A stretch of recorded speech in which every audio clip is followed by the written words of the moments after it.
All right, we are live. Hi, Dr. Hi. Newman. Hello. Thanks for having me. Thank you for joining us. It's such an honor for you to be here with us today. And we did not have a webinar in August. We had to move some schedules around just for some of our guests who had like schedule conflicts and whatnot. So it's nice to be back here with you and all the people that will be joining us today. So it's great to see you. Thanks for having me. I'm excited to be here. It's been Where are you located? I'm in Long Island right now. I have two private practices. I practice in Brooklyn, New York. But I live out in Long Island for right now. Awesome. Very Yeah. cool. So are you transitioning into fall? I am transitioning into fall. The weather is really changing. I love fall though. It's so nice, and I love the fashion in the fall too. I know, I do too, but I live in Austin, Texas, and it's still like 85, 90 degrees. But Yeah. we have a cold front coming. And by cold front, I mean like 65, 68 That's low. exciting. So I'm very, very thrilled for Yes, that's exciting. Yes, yes. So I'll give everyone just a few minutes to join. So we already have some people on the line. So if you guys don't mind, there is a chat section on, I guess it would be your right-hand side that you can see from your phone or desktop. If you guys have questions throughout the next 45 minutes that you need Dr. Newman to help answer, please don't hesitate to put them in the chat box.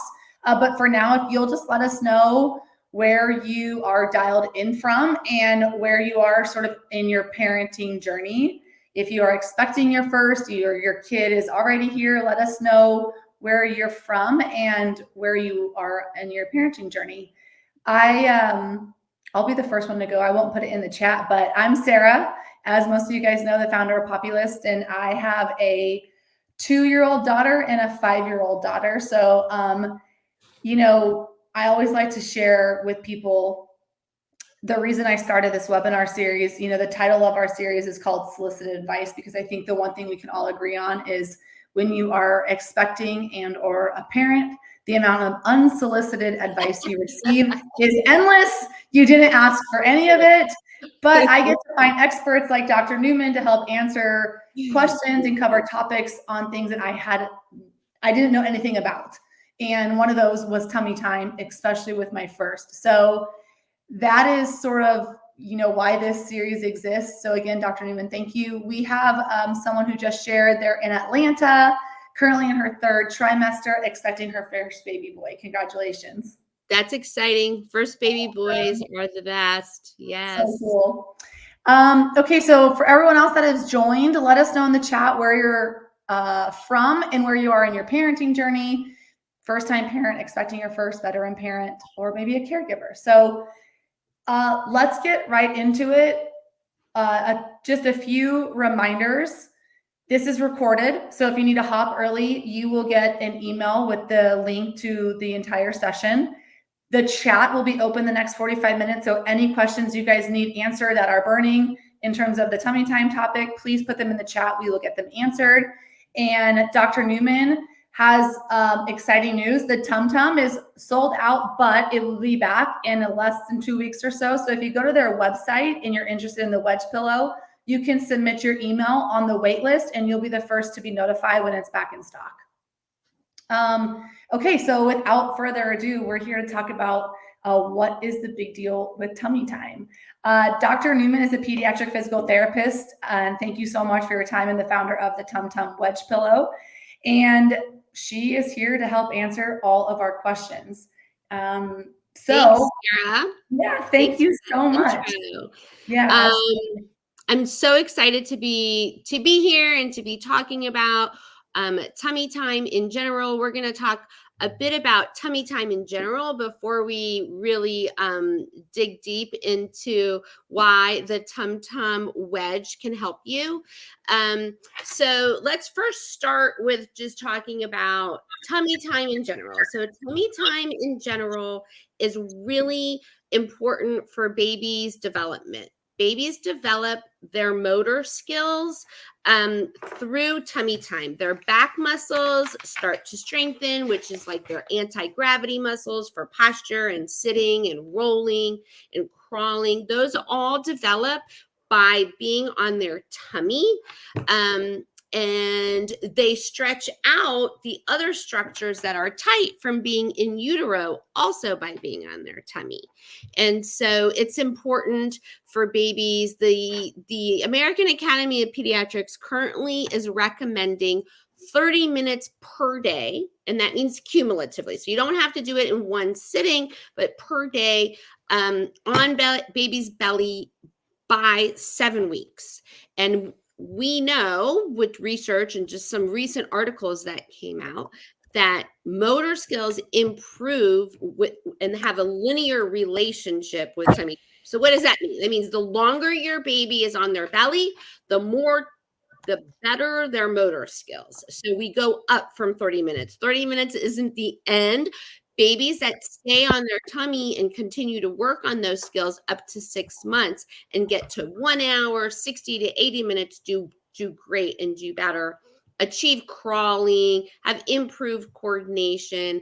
And so it's really yes, that's a goal. It's really important to kind of facilitate that for your baby, play with them on the floor, help them achieve that. And the tum tum wedge helps that, because when your baby is struggling and their head is down on the floor, and you'll see your new baby, they'll struggle. Their head is like really like glued into the floor, and they're like, they can't get their head up. And that's where they get frustrated. And that's where parent fear and anxiety comes from. When you see your baby struggling like that, you're like, forget it. And you just pick them up or you just roll them over. Totally get that.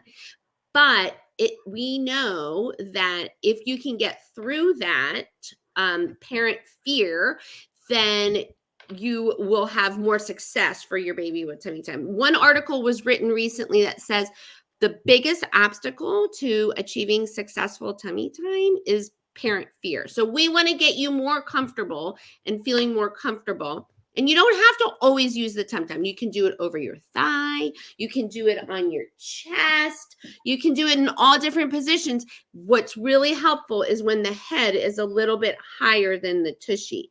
That makes it easier. So I'll put baby like over my thigh, on my chest, on my shoulder, and any sort of elevated surface really improves success.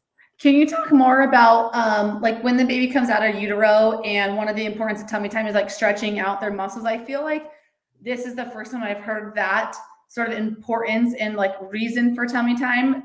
Yeah. When I think about tummy time, I think just developing some like neck strength. I've never heard anyone talk about like they need to like stretch out their body. Can you just share a little bit more about just that in general? Sure. Yeah. I mean, when babies come out, they have what we call physiologic contractures. So they're tight in their hips, knees, ankles, all of it. They're all curled up. Their elbows, everything is all curled up. And that's really normal. And that's how they should come out. That's normal muscle tone. But over time, development occurs from head to toe. So the upper body starts working first, the feet come last. So we call it cephalic caudal, from head to toe.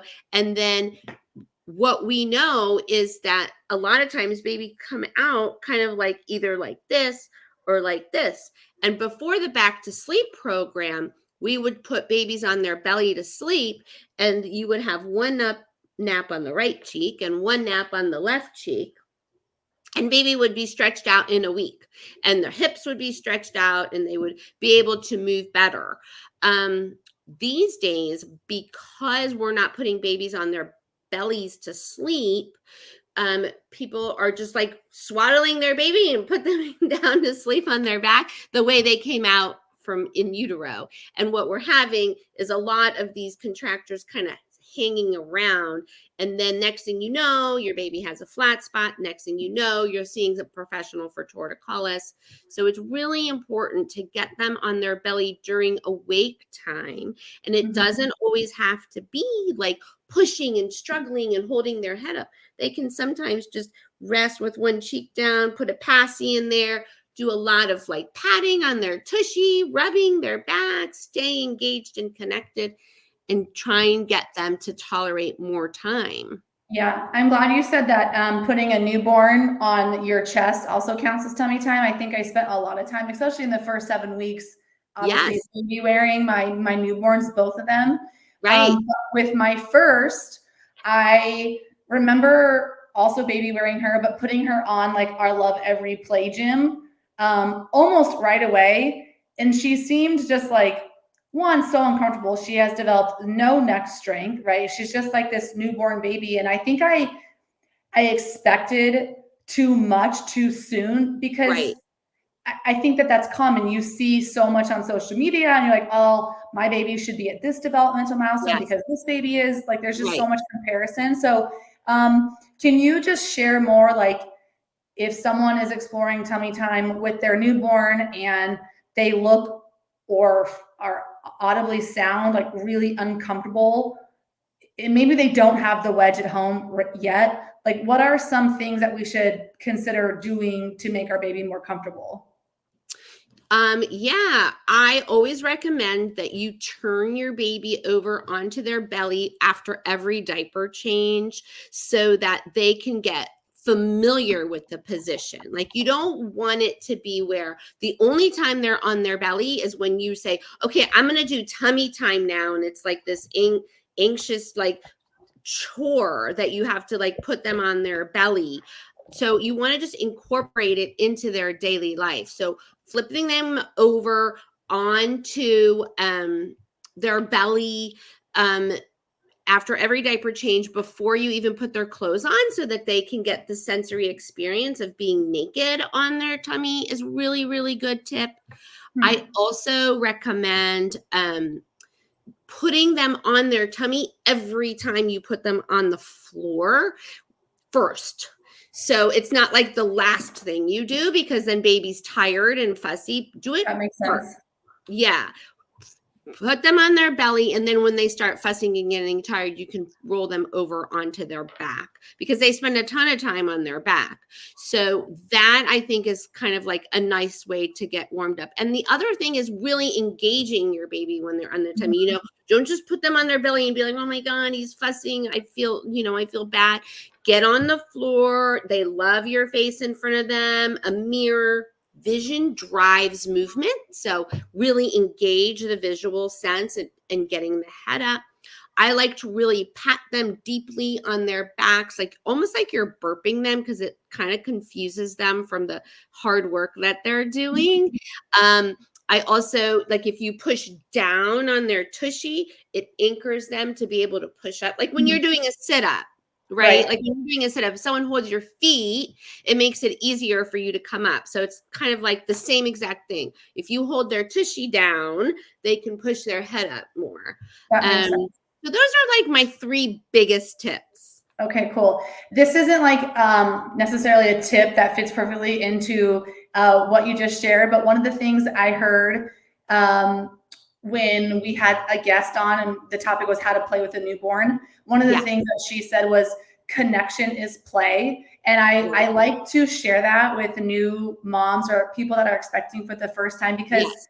so often we think like we're not playing with our baby, but when we are laying them on our chest or we're laying with them on the floor or we have them laid on the grass on a blankie and they're just staring at the sky, like that is enough. Like you are Yes. connecting with your baby. It does not have to be Yes. this production. So please give yourself a lot of grace and space to know that like connection is also play. I just like love sharing that piece of I feedback. agree with that 100%, especially with tummy time. Like they don't want to feel like they're just stranded on the floor. Right. Like I at the clinic when I'm working with babies and I'm trying to get them used to being on their tummy, I'll put them on the floor and I get down there and I put my head there and I'm like, "Hi, baby, I'm Yeah. here with you," and ooh and goo and gaw. And I put a mirror in front of them or some pretty lights that they like to look at. Yeah.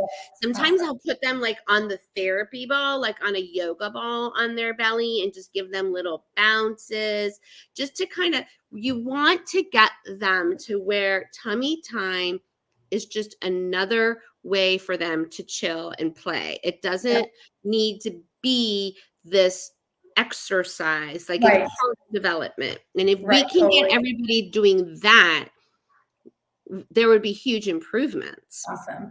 Okay, so just to recap quickly, and then I want to get into another question. So our baby is here. We're working up to 30 minutes of tummy time by the time they're 7 weeks old.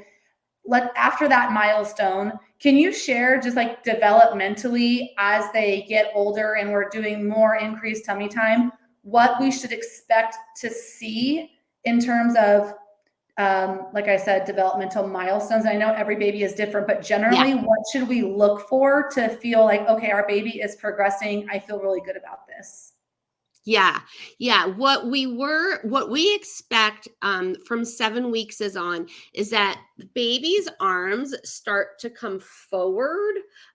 So, at first they're kind of like this and the arms are tucked under. And as they get stronger and stronger, the arms come out and the head comes up higher and they start looking. And then after that, they start weight shifting and reaching with one arm or reaching with the other arm to play. You can start seeing some rolling. So when they weight shift on their belly, sometimes by accident, they'll roll onto their back. And so you start seeing some of that happening. As they get older, the rolling should start to emerge between 3 and 6 months. You want to see some of that rolling. You want to see more pushing up and then more pushing up on extended arms. We really want to see some signs of kind of like by 6 months, like thinking about crawling. I should say a few words about crawling. Crawling, I feel as a developmental therapist, as a pediatric physical therapist, I've been practicing for 30 years. I've seen thousands of babies. Crawling is really beneficial for your baby. It's not a skill that I recommend on skipping, and using and having your baby in tummy time for longer periods of time make crawling easier to achieve. Okay.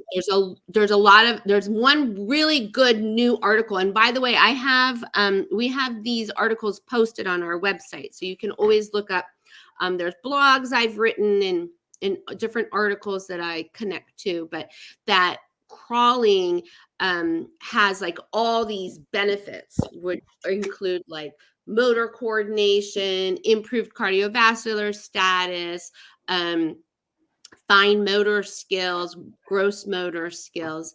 And so we want to see some signs of that, where baby's pushing up high enough, lifting their belly a little, maybe rocking a little.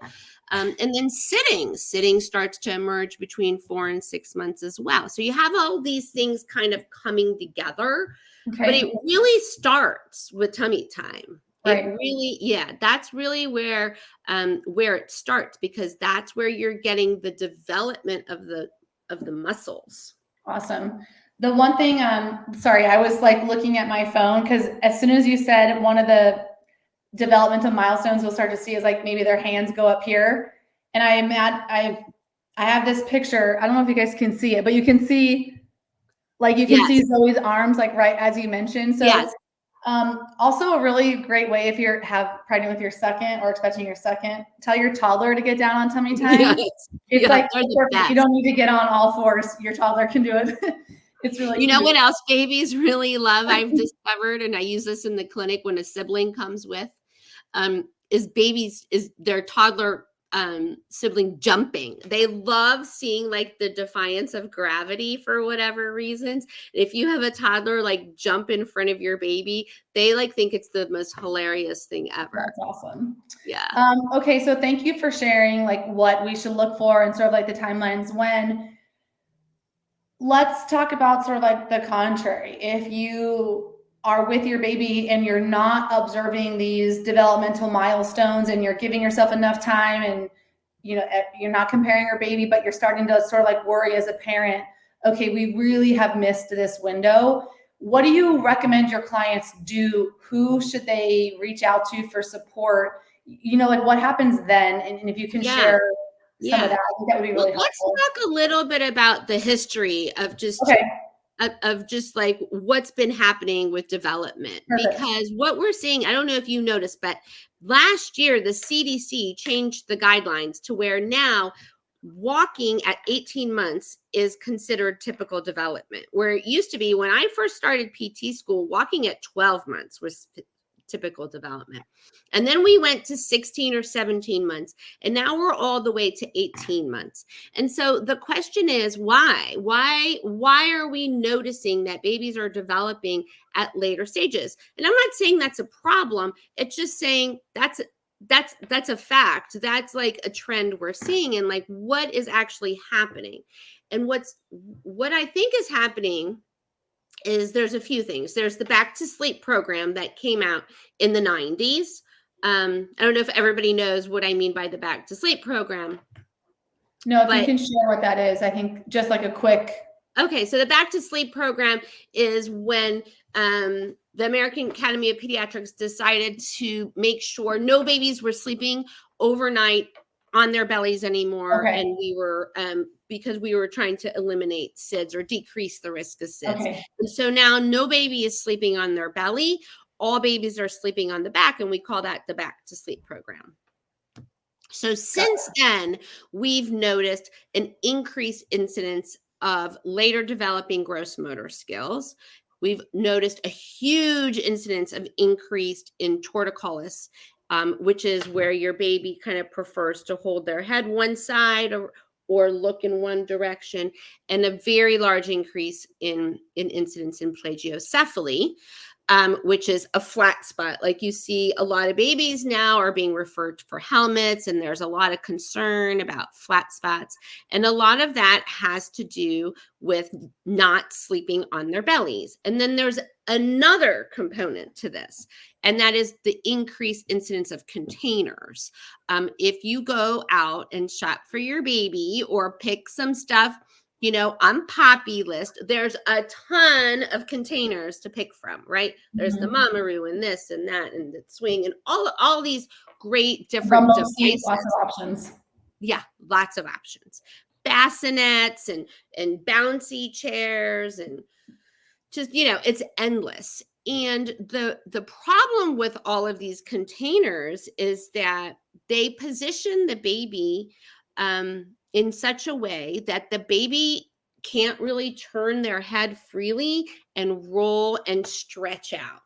And the babies we're seeing really babies taking the shape of these containers. And so containers are okay to use for 10 minutes a day if you need to take a shower or do some dishes, but containers are only meant for that much.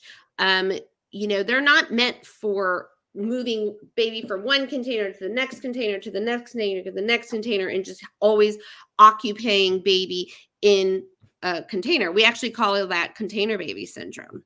And it is actually creating a phenomena. And so one of the things that I like to say is get back to the pack and play, get back to the playpen. If you have toddlers, if you have pets and you feel uncomfortable putting your baby on the floor, get a pack and play. They have beautiful playpens now that you can just put your baby flat on the floor. Those are so much better.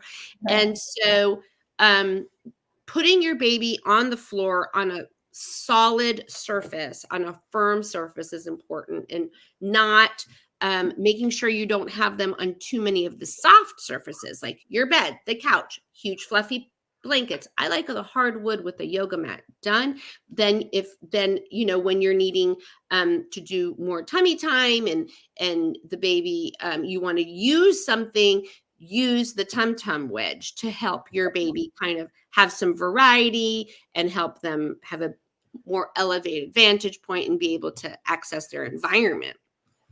I just saw this yoga company. They make a foldable yoga mat, so it's a lot smaller than like some of these baby mats that I see on Poppy's registries, or even ones that I've had. I think it's called Stack. I have to look it up. I'll include it in the email.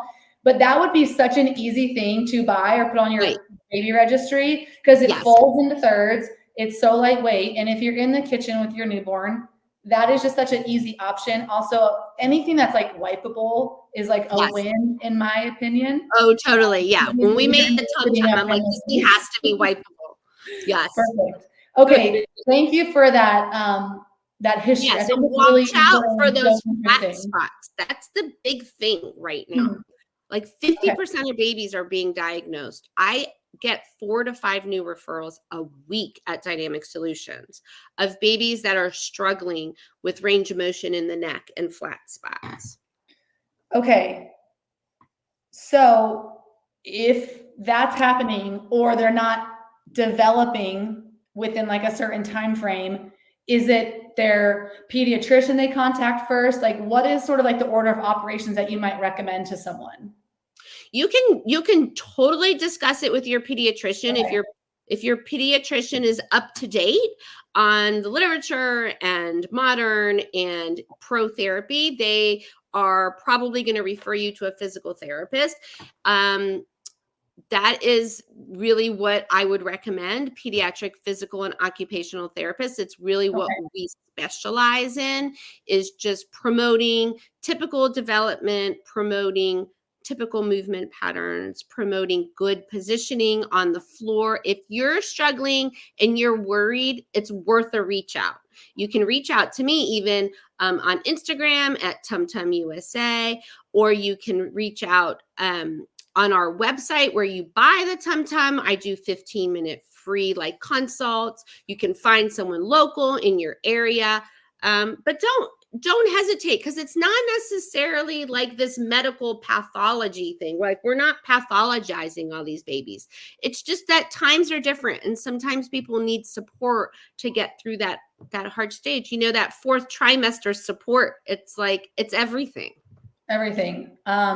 Yeah, I did not I talk about this all the time, like in the articles I write or just like personally.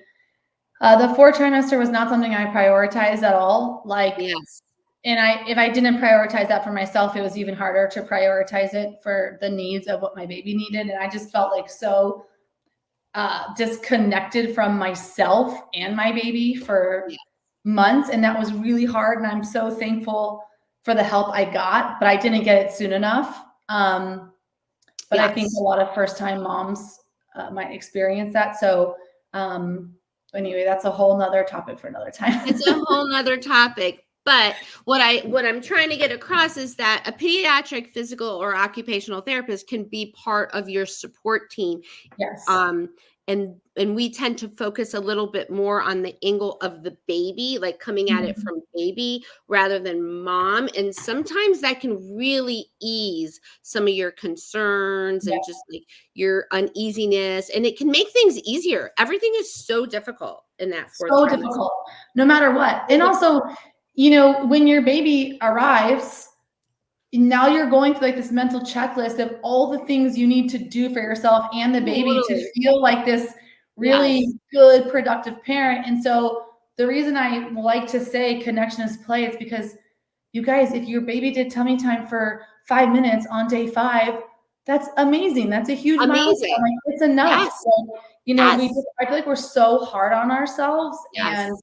And I wish I could go back to me as a first-time parent and just sort of like Me too. shake me a little and give me a really big hug and be like, everything's gonna be okay. Yeah. Because man, what a time. I was I curious. definitely feel like my first one suffered a little more than my second one. I know. I look at my firstborn now, and she is like the most quintessential firstborn, the rule follower. She's so responsible, but she gets so sad when she makes a mistake. And then I'm like, honey, it's just table salt. It's okay. Of course, I'm not mad that you spilled table salt. I'm just like, what have I done? I know. It's really hard. It's really hard. And then my second born is the one like licking up the table salt, So they're perfect pair on the floor. honestly. Yeah. I was thinking about what you said earlier, like when they come out of utero, we need to prioritize tummy time because they need to like stretch out their limbs and all these things. Would you recommend? I don't even know if either one of my kids were ever not swaddled in the hospital until we got home. Would you recommend, even initially, when we're on the postpartum floor or wherever with our baby, just letting them have a couple moments of like, a couple moments of just, the swaddle? There's so many good things about the swaddle. Yeah. The swaddle organizes the baby. in their like nervous system, their sensory system. It gives them a lot of deep input to keep them more organized and snuggles, and helps with sleep, and it decreases the effects of the primitive reflex, like the startle reflex and things like that. But babies also need to move. And like sometimes I get people coming into the clinic and they're like, oh, my baby is so tight. I can't, like, he's not doing anything. And, you know, this baby's 4.5 months old. And I'm like, well, let's talk about where your baby is all day. Like, what is your baby doing? And they're still being swaddled. And, you know, a baby that's ready to start rolling doesn't need to be swaddled anymore. Right. So it's like, it's, you know, there's good and bad to everything, right? Like swaddling is great, but also the baby should have time to like stretch out and move. And I love infant massage. I always include infant massage at the end of every one of my tummy time classes, to get the babies kind of relaxed. They love it. They have tons of tension and they can't tell you, nor can they reach any of it, you know? And so it's like, I love rubbing their feet, opening their hands for them. All those type of things is really, really nice for babies to kind of get themselves stretched out. But yes, also letting go of the swaddle sometimes is necessary for babies that need more movement. All right, thank you. Okay, so just like a time check, we have 15 minutes left. These always fly by. So if any of you guys have questions that we haven't answered yet, we're going to keep chatting, but please put them in the chat. If there's anything that Dr. Newman has said that you want to make sure I include in the post-webinar email, just put it in the chat so I'm reminded. I want to make sure you guys have what you need. Well, there was a question I wanted to ask you, and now I should have written it down. Shoot.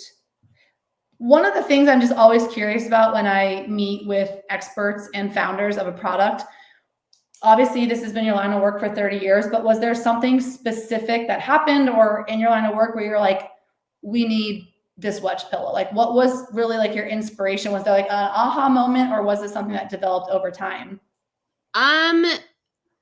To be honest, Sarah, I was using makeshift wedges for like 10 years of just, I quickly realized when I was treating these babies that they do better when their upper body is elevated a little higher than their lower body, because that's how development works.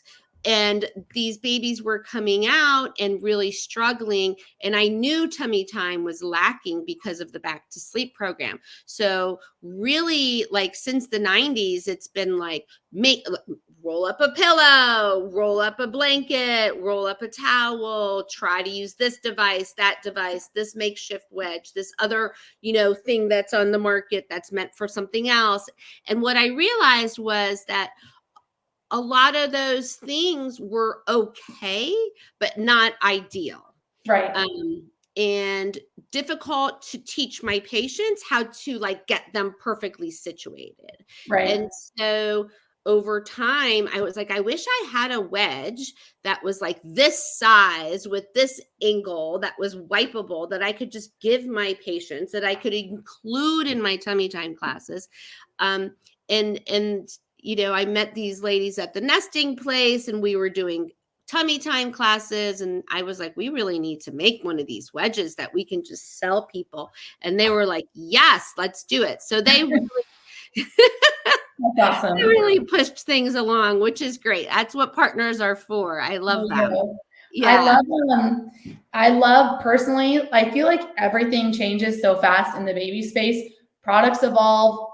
There's recalls, new things come out. Like it's a lot to keep up with, but I personally love your product. And I like to make sure people know, like, one of the things I love about Populous and the products that we find and discover and the experts we tap, like specifically for Dr. Newman and the wedge pillow, it's such a practical item for your house or for your registry. And I'm not like, I'm selling you, but like this, that's not my intent. My intent is to just help you understand, like, this is a product that offers longevity. When your baby is out of the tummy time phase, like my 5-year-old uses it and sort of like props her head up on it on the floor when she's watching a show. So like, this isn't something that you get rid of after your newborn has outgrown. Like there's so many use cases for this pillow that, you know, Dr. Newman and her Instagram share. So I just want to make sure, you know, like this is definitely a product. It's not like a baby bottle that you get rid of, you know, 18 months, 12 or 18 months. So I just always like to preface that because I think people should know, like, hey, there are multiple uses for this down the line.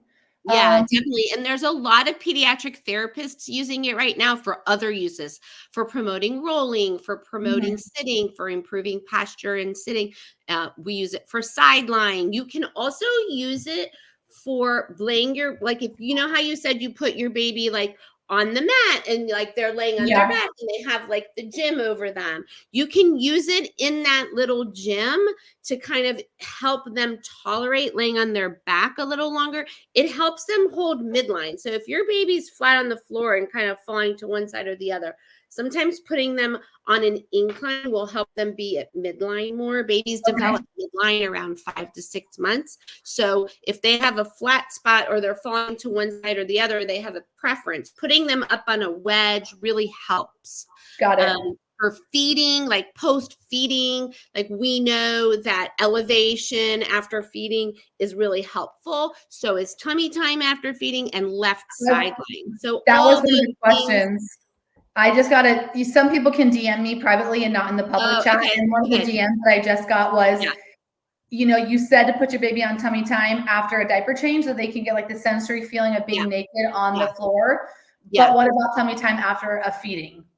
Like tummy time after a feeding is fine. I know people tend to be scared of it, but if you do it with a little bit of an incline, actually the milk tends to sit. They've done studies and like looked at emptying of the tummy and how the positions help with reflux. Tummy time on an incline is ideal, and as is left side lying on an incline. So I use both of those for babies with reflux, babies that are just want to put down after a feed. Like you don't want to always have to hold them. And then people are like, but I put them in the bouncy for a half an hour after a feed to keep them upright. Right. The bouncy has a sling back and is kind of curling your baby to the side. Put them on the tum-tum in an incline and it's so much better and they can play and move their arms. Why the left side? It's just the way the anatomy of the human is. They've done like articles and studies about it. It's just that position tends to empty the, you know, I think when you're pregnant, they have you do left side lying too. For just like the way the organs lay. Yeah. Yeah, that makes sense. So it's good for baby too, for those reasons, for the feeding. And one other thing you said, you know, did I have an aha moment? And we were talking about just like plagiocephaly and torticollis and stuff in the clinic. But the other thing is just the container situation. And I guess I feel really strongly as a therapist that what I've seen like for the past 30 years is like the pendulum tends to swing in healthcare. Like one minute we're like, you know, all doing one thing, eating low fat and counting calories. And the next minute we're all eating all the fats and all the protein and not counting calories. So like with babies, I feel like things like that happen too. And I think that the pendulum is swinging back now to really promote floor time. And I would like to be at the forefront of that. I think it's really important for us to get away from containers and swing the pendulum back to floor time. The babies need to be on the floor and just playing freely. They develop so nicely that way. And so that's like my mission, is just like bringing back, you know, putting your baby on the floor and using the pillow, the wedge. I don't like to call it a pillow because then people think it's then it's like soft and it doesn't sound safe. It's firm. Nothing about it is soft. So I like to use the wedge. Perfect. Okay, speaking of the wedge, two people, Courtney and Abby, are dying to know when it's coming back in stock. It's coming back in stock, hopefully next week or the week after. Okay, so soon. So if you put it on your popular favorite history now, you'll have it when your baby arrives, and soon, 2 weeks, hopefully. Yeah. Yeah. Awesome. Join the wait list and we will get one right out to you as soon Awesome. as possible. Cool. Is there anything else, like if the people that have joined us today live and the people who will watch us in the future, if they take anything away from our 45 minutes together, what do you hope they leave with? I hope they leave with the message that play with your baby on the floor. Try not to let your fear interfere with pushing them forward a little bit on their belly. So it's okay for them to struggle a little bit. I'm not saying cry, but just like let them work through it. It's kind of like a good lesson in life, right? Like we can't protect our babies from every little struggle. And tummy time is one of those things that we can make easier, but babies have to get through it in order to develop their motor skills properly. So if there's anything you take away, get on the floor, play with your baby on the floor, decrease your container use, and get a tum tum so that you can make it easier for you and baby. Awesome. Okay, well, Dr. Newman, thank you so much for your time. If anyone has any last minute questions, I'll stay on for like another 30 seconds. You can message us on Instagram. You can reply to the post webinar email, but we'll make sure you guys have links to resources that were discussed, a link to join the waitlist, which is just on the Tum Tums homepage. And like I mentioned, you'll also have a link to the recording in case you need to rewatch this or share with any of your friends and family. And again, thank you everyone for spending some time with us today on your Friday, and especially Dr. Newman. Thank you for sharing all of your insights and wisdom with us around tummy time. Yes. Thanks for having me. And feel free to send me any messages if you have specific questions. I'm happy to chat with people all the time about their private concerns. Yes, ma'am. All right. Thanks, you guys. Have a great weekend. Take care. Bye. Bye.